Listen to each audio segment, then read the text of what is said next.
મુર્દુ અને મક્કમ મુખ્યમંત્રી શ્રી ભૂપેન્દ્રભાઈ પટેલ જંબુસર કાવીકંબોઈ ખાતે પધાર્યા, તે બદલ અમે એમનું ખૂબ ખૂબ સ્વાગત કરીએ છીએ.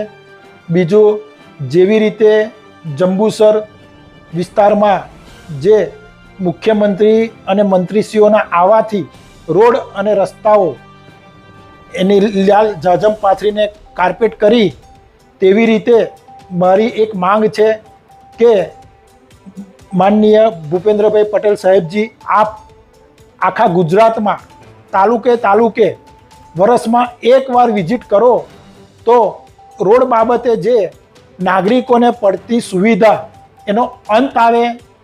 જેવા કે અમારા આમોદ તાલુકામાંથી નેશનલ હાઈવે નંબર 64 પસાર થાય છે, તો આપ સાહેબશ્રીને મારે કહેવું છે કે આપ સાહેબશ્રી નજીકના દિવસોમાં ગણેશોત્સવ આવી રહ્યા છે.